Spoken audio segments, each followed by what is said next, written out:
My first summer in the Sierra by John Muir. July 19th. Watching the daybreak and sunrise. The pale rose and purple sky changing softly to daffodil yellow and white. Sunbeams pouring through the passes between the peaks and over the Yosemite domes, making their edges burn.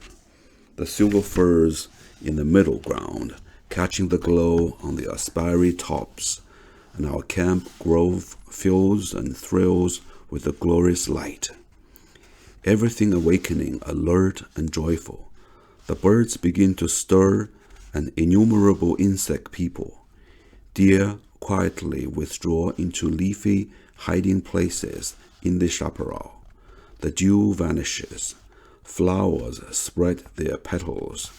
Every pulse beats high. Every life cell rejoices.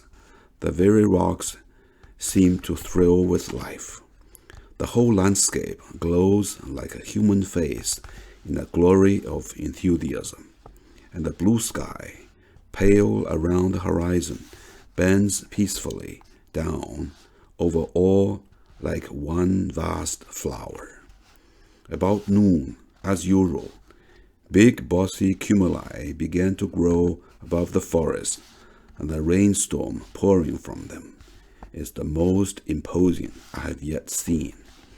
The silvery zigzag lightning lances are longer than usual, and the thunder gloriously impressive, keen, crashing, intensely concentrated, speaking with such tremendous energy it would seem that an entire mountain is being shattered at every stroke.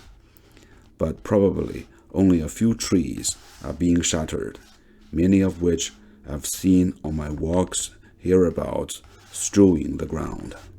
At last, the clear ringing strokes are succeeded by deep, low tones that grow gradually fainter as they roll afar into the recesses of the echoing mountains, where they seem to be welcomed home.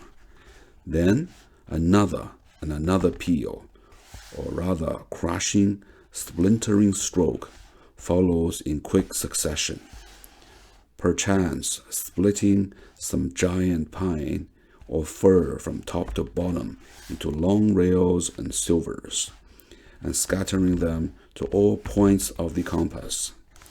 Now comes the rain, with corresponding extravagant grandeur, covering the ground high and low with a sheet of flowing water, a transparent film fitted like a skin upon the rugged anatomy of the landscape, making the rocks glitter and glow, gathering in the ravines, flooding the streams, and making them shout and boom in reply to the thunder.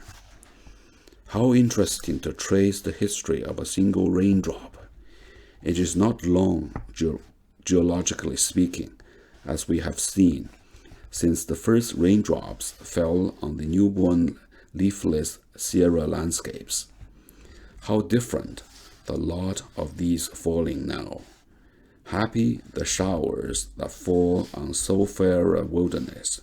Scarce a single drop can fail to find a beautiful spot on the tops of the peaks, on the shining glacier pavements, on the great smooth domes, on forests and gardens and brushy moraines, plashing, glinting, pattering, laving. Some go to the high, snowy fountains to swell their well-saved stores. Some into the lakes, washing the mountain windows, patting their smooth, glassy levels, making dimples and bubbles and spray. Some into the waterfalls and cascades, as if eager to join in their dance and song and beat their foam yet finer. Good luck and good work for the happy mountain raindrops, each one of them a high waterfall in itself, descending from the cliffs and hollows of the clouds to the cliffs and hollows of the rocks, out of the sky thunder into the thunder of the falling rivers, some falling on meadows and bogs, creep silently out of sight to the grass roots, hiding softly as in a nest, slipping, oozing hither, thither, seeking and finding their appointed work. Some, descending through the spires of the woods, sift spray through the shining needles, whispering peace and good cheer to each one of them.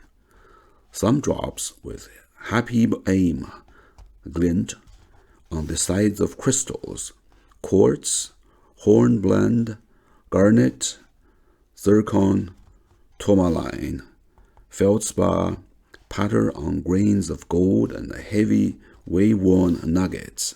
Some with blunt plop plop and low bass strumming fall on the broad leaves of veratrum, saxifrage, cypripedium. Some happy drops fall straight into the cups of flowers, kissing the lips of lilies. How far they have to go, how many cups to fill, great and small, cells too small to be seen, cups holding half a drop as well as lake basins between the hills, each replenished with equal care, every drop in all the blessed throng, a silvery newborn star with lake and river, garden and grove, valley and mountain, all that the landscape holds reflected in its crystal depths. God's messenger, angel of love, sent on its way with majesty and pomp and display of power that make man's greatest shows ridiculous. Now the storm is over, the sky is clear, the last rolling thunder wave is spent on the peaks, and where are the raindrops now? What has become of all the shining throng? In winged vapor rising, some are already hastening back to the sky. Some have gone into the plants, creeping through invisible doors into the round rooms of cells. Some are locked in crystals of ice, some in rock crystals, some in porous moraines to keep their small springs flowing. Some have gone journeying on in the rivers to join the larger raindrops of the ocean.